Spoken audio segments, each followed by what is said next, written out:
नमस्कार बंधुरा नतून एक भिडियोते आपनादेर सकलके जानाई स्वागतम। এই মুহূর্তে আবহাওয়ার গুরুত্বপূর্ণ আপডেট নিয়ে চলে এলাম। সদ্য একটি পশ্চিমী ঝঞ্ঝা বা ডব্লিউডি পাস করেছে। এর মধ্যে আরও একটি নতুন পশ্চিমী ঝঞ্ঝা বা ওয়েস্টার্ন ডিস্টার্বেন্স আসতে চলেছে, এমনটা কিন্তু জানিয়ে দিল কেন্দ্রীয় আবহাওয়া দপ্তর।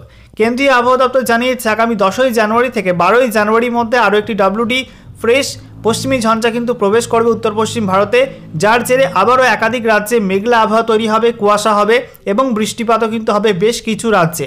সেই সঙ্গে আপনাদেরকে জানিয়ে রাখি এই মুহূর্তে বঙ্গোপসাগরের কাছাকাছি কিন্তু দুটি সিস্টেম রয়েছে। প্রথমত দক্ষিণ পূর্ব বঙ্গোপসাগরে একটা ঘূর্ণাবর্ত বা সাইক্লোনিক সার্কুলেশন অবস্থান করছে, একই সঙ্গে দক্ষিণ পশ্চিম বঙ্গোপসাগরের কাছেও কিন্তু একটা ঘূর্ণাবর্ত বা সাইক্লোনিক সার্কুলেশন অবস্থান করছে। সেই সঙ্গে আপনাদেরকে জানিয়ে রাখি যে পশ্চিমী ঝঞ্ঝার কারণে যে শীতটা থমকে গিয়েছিল বাংলায়, সেই শীত কিন্তু আবার ফিরে আসবে বাংলায়। 2 থেকে 3 দিনের জন্য কিন্তু শীত ফিরে আসবে, তারপরে আবার পশ্চিমী ঝঞ্ঝার প্রভাবে শীত একটু কমতে পারে রাজ্যের উত্তর থেকে দক্ষিণের একাধিক জেলাতে। তো আজকের ভিডিওতে আমরা দেখে নেব আগামী 24 থেকে 48 ঘন্টায় পশ্চিমবঙ্গের আবহাওয়া কেমন থাকবে, এই নতুন পশ্চিমী ঝঞ্ঝার প্রভাবে কোন কোন রাজ্যে বৃষ্টি রয়েছে, পশ্চিমবঙ্গে কি বৃষ্টিপাত হবে, একই সঙ্গে পশ্চিমবঙ্গে আজকে 24 ঘন্টার মধ্যে উত্তর থেকে দক্ষিণে কোন কোন জেলায় সর্বনিম্ন তাপমাত্রা কত ডিগ্রি রেকর্ড হয়েছে এবং আগামী 24 থেকে 48 ঘন্টার জন্য পশ্চিমবঙ্গের কোন কোন জেলায় কী কী ওয়েদার ওয়ার্নিং রয়েছে, সমস্ত কিছুই আপনাদেরকে পরপর জানাবো। একই সঙ্গে লেটেস্ট স্যাটেলাইট ইমেজটা আপনাদেরকে দেখিয়ে দেবো ভিডিওটির মাধ্যমে। তো ভিডিওটা ভালো লেগে থাকলে এবং ইনফরমেটিভ বলে মনে হলে অবশ্যই আপনারা ভিডিওটা একটি করে লাইক করে দেবেন, অবশ্যই ভিডিওটি প্রচুর শেয়ার করবেন। সেই সঙ্গে নতুন দর্শক হয়ে থাকলে লেটেস্ট ভিডিওর আপডেট সর্বপ্রথমে পাওয়ার জন্য চ্যানেলটিকে সাবস্ক্রাইব করে নিয়ে পাশে থাকা বেল আইকনে ক্লিক করে অল নোটিফিকেশন অপশানটিকে অন করে রাখবেন। লেটেস্ট আপডেট আপনারা সবার প্রথমে পেয়ে যাবেন। সেই সঙ্গে আমাদের ভিডিওটা আপনারা এই মুহূর্তে কোন জেলা থেকে দেখছেন এবং আপনাদের জেলায় এই মুহূর্তে আবহাওয়া কেমন অবশ্যই কিন্তু কমেন্ট বক্সে কমেন্ট করে জানাতে ভুলবেন না। তো বন্ধুরা প্রথমে আমরা দেখে নেব আজকে কেন্দ্রীয় আবহাওয়া দপ্তর থেকে যে লেটেস্ট ওয়েদার বুলেটিন জারি করা হয়েছে সেখানে নতুন কী কী আপডেট দেওয়া হয়েছে। তো দেখুন বলা হয়েছে trough in middle and upper tropospheric westerlies run রাফলি, এখানে অবস্থানটা মেনশন করা আছে। A cyclonic circulation lies over northeast Assam in lower tropospheric levels। তো বলা হচ্ছে একটা ট্রাফ রেখা রয়েছে মিডল এবং আপার ট্রপোস্ফেরিক ওয়েস্টার্লিসে এবং সেই সঙ্গে একটা সাইক্লোনিক সার্কুলেশন বা ঘূর্ণাবর্ত অবস্থান করছে উত্তর পূর্ব আসামের ওপরে, যার জেরে কিন্তু উত্তর পূর্ব ভারতের একাধিক রাজ্যে বৃষ্টিপাত হবে এবং শিলাবৃষ্টির সম্ভাবনা কিন্তু রয়েছে, কোথাও কোথাও তুষারপাতের সম্ভাবনা রয়েছে। সেই সঙ্গে বলা হচ্ছে এ fresh western disturbance and it's interaction with easterly winds likely to affect northwest India from 10th to 12th January. Under its influence, light, moderate, scattered to fairly widespread rainfall, snowfall likely over western Himalayan region। তো এখানে বলা হয়েছে একটা নতুন পশ্চিমী ঝঞ্ঝা কিন্তু ঢুকবে 10ই জানুয়ারি থেকে 12ই জানুয়ারির মধ্যে, যার জেরে উত্তর পশ্চিম ভারতে একাধিক রাজ্যে এবং সেই সঙ্গে মধ্য ভারত এবং উত্তর ভারতের একাধিক রাজ্যে কিন্তু মেঘলা ওয়েদার তৈরি হবে এবং বৃষ্টিপাত কোথাও কোথাও তুষারপাতের সম্ভাবনা থাকছে। তারপরে বলা হচ্ছে এই cyclonic circulation lies over south east bay of Bengal and adjoining equatorial Indian ocean in lower tropospheric levels. তো বলা হচ্ছে একটা ঘূর্ণাবর্ত বা সাইক্লোনিক সার্কুলেশন অবস্থান করছে দক্ষিণ পূর্ব বঙ্গোপসাগর এবং সংলগ্ন যে ভারত মহাসাগরীয় অঞ্চল রয়েছে সেখানে অবস্থান করছে লোয়ার ট্রপোস্ফেরিক লেভেলে। সাথে বলা হয়েছে another cyclonic circulation lies over north Tamil Nadu and neighbourhood in lower tropospheric levels. তো বলা হচ্ছে আরও একটা ঘূর্ণাবর্ত অবস্থান করছে উত্তর তামিলনাড়ু এবং সংলগ্ন অঞ্চলে, ঠিক আছে, এবং এর জেরে কিন্তু দক্ষিণ ভারতের একাধিক রাজ্যে বৃষ্টিপাত হবে, বিশেষ করে ভারী বৃষ্টিপাতের সম্ভাবনা থাকছে তামিলনাড়ু, পুডুচেরি এবং সেই সঙ্গে পার্শ্ববর্তী অঞ্চলগুলিতে। এবারে আমরা দেখে নেব আজকে এই মুহূর্তে লেটেস্ট স্যাটেলাইট ইমেজ, উপগ্রহ চিত্র, আবহাওয়া সংক্রান্ত কী কী নতুন আপডেট দিচ্ছে। এই মুহূর্তে আপনারা দেখতে পাচ্ছেন উত্তর পশ্চিম ভারতে কিন্তু এখনও মেঘ রয়েছে, জম্মু কাশ্মীর, লাদাখ এই সমস্ত অঞ্চলগুলিতে, একই সঙ্গে হিমাচল প্রদেশে কিন্তু কিছু কিছু মেঘ রয়েছে। একই সঙ্গে আমরা দেখতে পাচ্ছি উত্তর পশ্চিম ভারত জুড়ে কিন্তু এই মুহূর্তে পরিষ্কার আবহাওয়া, তবে 10ই জানুয়ারি থেকে কিন্তু আবারও মেঘ ঢোকা শুরু হয়ে যাবে উত্তর পশ্চিম ভারতের একাধিক রাজ্য এই সমস্ত অঞ্চলগুলিতে। এছাড়া আমরা দেখতে পাচ্ছি এই মুহূর্তে উত্তর ভারতে কিন্তু ঘন কুয়াশা রয়েছে, বিশেষ করে উত্তরপ্রদেশ, সেই সঙ্গে উত্তরাখণ্ড এবং বিহারের কিছু অংশে কিন্তু ঘন কুয়াশা রয়েছে। সেই সঙ্গে দেখুন মধ্য ভারত জুড়ে কিন্তু পরিষ্কার আবহাওয়া রয়েছে, দক্ষিণ ভারতে কিন্তু মোটামুটি পরিষ্কার আবহাওয়া, দু একটা জায়গায় ছড়িয়ে ছিটিয়ে হালকা হালকা মেঘ রয়েছে তামিলনাড়ু এবং কেরালার দিকে। এছাড়া আমরা দেখতে পাচ্ছি এই মুহূর্তে আমাদের পশ্চিমবঙ্গের দক্ষিণেও কিন্তু পরিষ্কার আবহাওয়া, কলকাতা, হাওড়া, হুগলি, এদিকে নদিয়া, উত্তর এবং দক্ষিণ 24 পরগনা, পূর্ব মেদিনীপুর, পশ্চিম মেদিনীপুর, ঝাড়গ্রাম, পুরুলিয়া, বাঁকুড়া, পশ্চিম বর্ধমান, পূর্ব বর্ধমান, এদিকে মুর্শিদাবাদ, বীরভূম জুড়ে কিন্তু পরিষ্কার আবহাওয়া রয়েছে। এদিকে আমরা দেখতে পাচ্ছি আমাদের উত্তরবঙ্গে মালদা, উত্তর দিনাজপুর, দক্ষিণ দিনাজপুরে পরিষ্কার আবহাওয়া থাকলেও কুয়াশা চাদর কিন্তু রয়েছে দক্ষিণ দিনাজপুর, মালদা এবং উত্তর দিনাজপুর জেলার উপরে।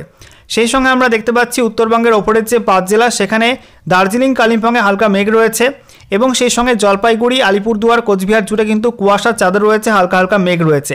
যেটা আপনাদেরকে একটু আগেই জানালাম যে উত্তর পূর্ব আসামে একটা ঘূর্ণাবর্ত বা সাইক্লোনিক সার্কুলেশন রয়েছে, সঙ্গে একটা ট্রাফ রেখা চলে গেছে উত্তরবঙ্গের ওপর দিয়ে, তার জেরে কিন্তু কুয়াশা হবে এবং মেঘলা ওয়েদার কিন্তু থাকবে উত্তরবঙ্গের একাধিক জেলাতে। সেই সঙ্গে আপনারা দেখতে পাচ্ছেন এই মুহূর্তে কিন্তু আসামের বিস্তীর্ণ অঞ্চল জুড়ে মেঘলা ওয়েদার রয়েছে, সেই সঙ্গে কুয়াশাও কিন্তু রয়েছে। আর এদিকে আমরা দেখতে পাচ্ছি ত্রিপুরাতেও কিন্তু কুয়াশা তৈরি হয়ে গেছে, হালকা হালকা কুয়াশার চাদর এবং সেই সঙ্গে মেঘলা, আংশিক মেঘলা কিন্তু এই মুহূর্তে লক্ষ্য করা যাচ্ছে। একই সঙ্গে দেখতে পাচ্ছি বঙ্গোপসাগরের উত্তর সাইডে কিন্তু পরিষ্কার আবহাওয়া থাকলেও দক্ষিণ পূর্ব বঙ্গোপসাগর জুড়ে কিন্তু মেঘের সমাগম বাড়ছে, বিশেষ করে দক্ষিণ আন্দামান সাগর এবং দক্ষিণ পূর্ব বঙ্গোপসাগর সংলগ্ন অঞ্চলে দেখতে পাচ্ছেন ভারী মেঘ তৈরি হয়েছে। এখানে একটা ঘূর্ণাবর্ত বা সাইক্লোনিক সার্কুলেশন কিন্তু তৈরি হয়েছে। এবারে আমরা দেখে নেব নতুন পশ্চিমী ঝঞ্ঝার প্রভাবে কবে কবে বৃষ্টিপাত হবে এবং কোন কোন রাজ্যে বৃষ্টিপাত হবে। পশ্চিমবঙ্গে কি বৃষ্টিপাত হবে সেগুলো আপনাদেরকে দেখাবো। দেখুন, আজকে 8 তারিখে বৃষ্টিপাত নেই, তারপরে আগামীকাল বৃহস্পতিবার 9 জানুয়ারি কিন্তু বৃষ্টিপাত কোথাও নেই। তারপরে আমরা দেখতে পাচ্ছি শুক্রবার 10ই জানুয়ারি থেকে কিন্তু আস্তে আস্তে পশ্চিমী ঝঞ্ঝার মেঘ ঢোকা শুরু হবে বিকালের দিক থেকে, এবং বিকালের দিক থেকে বৃষ্টিপাত শুরু হয়ে যাবে উত্তর পশ্চিম ভারতের রাজস্থান সহ একাধিক রাজ্যে। ঠিক আছে, সেই সঙ্গে আমরা দেখতে পাচ্ছি শনিবার সেই বৃষ্টির মাত্রা কিন্তু আরও বাড়ছে। শনিবার ভোরের দিকে সেই বৃষ্টির পরিসর মাত্রা বাড়ছে এবং রাজস্থান, সেই সঙ্গে মধ্যপ্রদেশ, দিল্লি, হরিয়ানা, পাঞ্জাব এইসব রাজ্যে বৃষ্টিপাত হবে। আচ্ছা, এরপর সেই মেঘগুলো কিন্তু উত্তর পূর্ব দিকে সরবে, তার জেরে শনিবার দিনভর বৃষ্টিপাত হতে পারে দিল্লি, সেই সঙ্গে পাঞ্জাব, হরিয়ানা, উত্তরপ্রদেশের কিছু অংশ, বিশেষ করে পশ্চিমাঞ্চল, উত্তরাখণ্ড, হিমাচল প্রদেশ এইসব রাজ্যগুলিতে, এবং তুষারপাতের সম্ভাবনা কিন্তু রয়েছে একাধিক রাজ্যে। সেই সঙ্গে আমরা দেখতে পাচ্ছি যে রবিবার 12ই জানুয়ারি সেই মেঘগুলো কিন্তু আরও একটু পূর্ব দিকে সরছে, তার জেরে উত্তরপ্রদেশের বিস্তীর্ণ অঞ্চল জুড়ে কিন্তু হালকা মাঝারি বৃষ্টিপাতের সম্ভাবনা থাকছে, এবং সেই সঙ্গে সেই মেঘগুলো কিন্তু আস্তে আস্তে পূর্ব দিকে সরে আমরা দেখতে পাচ্ছি আমাদের পশ্চিমবঙ্গের হিমালয় অঞ্চলে কিন্তু আসছে। ঠিক আছে, বিশেষ করে দার্জিলিংয়ের দিকে বৃষ্টিপাতের সম্ভাবনা থাকছে। 12 তারিখ রাতের দিকে আমরা দেখতে পাচ্ছি সিকিম এবং সেই সঙ্গে দার্জিলিং, কালিম্পংয়ে কিন্তু বৃষ্টিপাতের সম্ভাবনা থাকছে, এবং 13ই জানুয়ারি সোমবার ভোরের দিকে এবং সকালের দিকে কিন্তু বৃষ্টিপাতের সম্ভাবনা থাকছে আমাদের পশ্চিমবঙ্গের মধ্যে দার্জিলিং এবং কালিম্পং এই 2 জেলাতে। তবে বাকি জেলাগুলো কিন্তু বৃষ্টিপাতের সম্ভাবনা খুব একটা নেই এই মুহূর্তে মডেল বলছে। এবারে আমরা দেখে নেব আলিপুর আবহাওয়া দপ্তর থেকে আজকে যে লেটেস্ট অফিসিয়াল নোটিফিকেশন জারি করা হয়েছে সেখানে রাজ্যের কোন কোন জেলার জন্য ওয়েদার ওয়ার্নিং দেওয়া হয়েছে। তো দেখুন, বলা হচ্ছে আজকে 18ই জানুয়ারি 2025-এর বাকি সময়টা এবং আগামীকাল 9 জানুয়ারি 2025 সকাল 8:30 পর্যন্ত এই সময়ের মধ্যে কিন্তু উত্তরবঙ্গের একাধিক জেলায় ঘন কুয়াশা তৈরি হবে, বিশেষ করে দার্জিলিং, জলপাইগুড়ি, কোচবিহার, উত্তর দিনাজপুর এইসব জেলায় কিন্তু বিক্ষিপ্ত ঘন কুয়াশা তৈরি হবে এবং দৃশ্যমানতা 50 মিটারে নেমে আসবে।